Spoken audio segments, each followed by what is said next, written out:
മന്ത്രി സണ്ണി ജോസഫിന്റെ ബന്ധുവിനെ പേഴ്സണൽ സ്റ്റാഫിൽ നിയമിച്ചതിനെ പിന്തുണച്ച് ആരോഗ്യമന്ത്രി കെ മുരളീധരന്. സണ്ണി ജോസഫിന്റെ ബന്ധുവാണെങ്കിലും അദ്ദേഹം പഞ്ചായത്ത് പ്രസിഡന്റായി പ്രവർത്തിച്ചിട്ടുണ്ടെന്നും രാഷ്ട്രീയ പാരമ്പര്യമുള്ള ആളാണെന്നും മുരളീധരന് പറഞ്ഞു. പിണറായി വിജയന്റെ ക്യാബിനറ്റില് മുഹമ്മദ് റിയാസിനെ മന്ത്രിയാക്കിയതിന് കോൺഗ്രസിലെ ആരെങ്കിലും കുറ്റം പറഞ്ഞോ? അമ്മായിയപ്പന്റെ ക്യാബിനറ്റില് മരുമോനെ മന്ത്രിയാക്കിയെന്ന് ഞങ്ങൾ പറഞ്ഞിട്ടില്ലെന്നും അദ്ദേഹം പറഞ്ഞു. റിയാസ് ഒരു യുവജന സംഘടനയുടെ അഖിലേന്ത്യാ പ്രസിഡന്റായിരുന്നു. അദ്ദേഹത്തിന് പ്രവർത്തന പാരമ്പര്യമുണ്ട്. സണ്ണി വക്കീലിന്റെ കാര്യത്തിലും അതുതന്നെയാണ് ഉണ്ടായതെന്ന് മുരളീധരന് പറഞ്ഞു. തന്റെ പേഴ്സണൽ സ്റ്റാഫ് അംഗങ്ങളുടെ കാര്യത്തില് മാത്രമാണ് 95% പൂർത്തിയായത്. മറ്റുള്ളവരുടെ പേഴ്സണൽ സ്റ്റാഫ് നിയമനം പൂർത്തിയാകുന്നേയുള്ളൂ.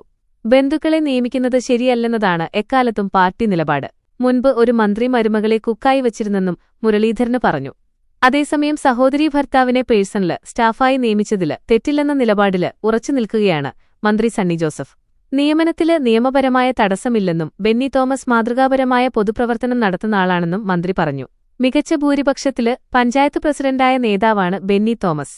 തന്റെ ചീഫ് ഏജന്റ് ആയിരുന്നുവെന്നും മന്ത്രി മാധ്യമങ്ങളോട് പ്രതികരിച്ചു. വേണമെങ്കില് ബെന്നി തോമസിനെ മറ്റൊരു മന്ത്രിയുടെ സ്റ്റാഫില് ഉൾപ്പെടുത്താമായിരുന്നു. അങ്ങനെയൊരു കാപട്യത്തിന് താൻ തയ്യാറല്ല. വരുന്നവരോട് എല്ലാം തന്റെ ബന്ധുവാണെന്ന് സ്വയം പരിചയപ്പെടുത്തിയിരുന്നുവെന്നും മന്ത്രി പറഞ്ഞു. കെ.പി.സി.സി പ്രസിഡന്റായപ്പോൾ സണ്ണി ജോസഫിന്റെ സഹായിയായി കൂടെ പ്രവർത്തിച്ച യൂത്ത് കോൺഗ്രസ് നേതാവ് സുദീപ് ജെയിംസ് ഉൾപ്പെടെ 13 പേരെയാണ് പേഴ്സണൽ സ്റ്റാഫിൽ നിയമിച്ച് ഉത്തരവിറങ്ങിയത്.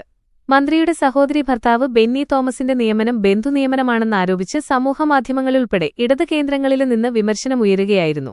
എന്നാൽ യൂത്ത് കോൺഗ്രസിന്റെയും ഉളിക്കല് മണ്ഡലം president, DCC general secretary, Ulikkal ഗ്രാമപഞ്ചായത്ത് പ്രസിഡന്റ് തുടങ്ങി വർഷങ്ങളുടെ രാഷ്ട്രീയ പാരമ്പര്യം ബെന്നിക്കുണ്ടെന്നാണ് മന്ത്രിയുടെ ഓഫീസ് പറയുന്നത്. അതേസമയം സണ്ണി ജോസഫിന്റെ പേഴ്സണൽ സ്റ്റാഫ് നിയമനവുമായി ബന്ധപ്പെട്ട് മാധ്യമങ്ങള് ഉയർത്തുന്ന വിവാദത്തില് കഴമ്പില്ലെന്ന് കണ്ണൂര് ഡി.സി.സി പ്രസിഡന്റ് മാർട്ടിന് ജോർജ് പ്രതികരിച്ചു. താഴേത്തലം മുതൽ പതിറ്റാണ്ടുകളോളം പ്രവർത്തിച്ച് ജില്ലയിലെ കോൺഗ്രസ് പ്രവർത്തകരുമായി അടുത്ത ബന്ധം പുലർത്തുന്ന ബെന്നി തോമസിനെ ഡി.സി.സി നിർദ്ദേശപ്രകാരമാണ് മന്ത്രിയുടെ സ്റ്റാഫിലെടുത്തതെന്നും അദ്ദേഹം പ്രസ്താവനയിലൂടെ അറിയിച്ചു. യൂത്ത് കോൺഗ്രസ് ഉളിക്കല് മണ്ഡലം പ്രസിഡന്റായും പിന്നീട് കോൺഗ്രസ് ഉളിക്കല് മണ്ഡലം പ്രസിഡന്റായും സേവാദള ചെയർമാനായും പ്രവർത്തിച്ച് നിലവില് ജില്ലാ കോൺഗ്രസ് കമ്മിറ്റി ജനറൽ സെക്രട്ടറിയെന്ന നിലയില് പാർട്ടിയുടെ സംഘടനാ പ്രവർത്തനങ്ങളില് മുഴുവന് സമയം സജീവമാണ് ബെന്നി തോമസ്.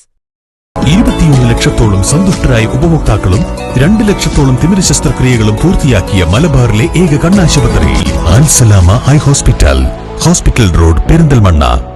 സംഘടനാ പ്രശ്നങ്ങൾ പരിഹരിക്കാന് ഡി.സി.സി നിർദ്ദേശപ്രകാരം കൃത്യമായ ഇടപെടലുകൾ നടത്തുന്ന ഭാരവാഹിയാണ്. കണ്ണൂരിലെ മലയോര കുടിയേറ്റ മേഖലയില് കോൺഗ്രസ് പ്രവർത്തനങ്ങൾക്ക് നേതൃത്വം നൽകുന്ന മുഴുവന് സമയ രാഷ്ട്രീയ പ്രവർത്തകനായ അദ്ദേഹം ജനങ്ങളുമായി നിരന്തരം ഇടപഴകുകയും അവരുടെ പ്രശ്നങ്ങൾ പരിഹരിക്കുന്നതിൽ സജീവ സാന്നിധ്യമായി നിലകൊള്ളുകയും ചെയ്യുന്ന വ്യക്തിയാണ്. പാർട്ടിയുടെ വളർച്ചയ്ക്കും സംഘടനാ ശക്തിപ്പെടുത്തലിനും നൽകിയ സംഭാവനകൾ കണക്കിലെടുത്താണ് ഇത്തരമൊരു അംഗീകാരം നൽകിയത്.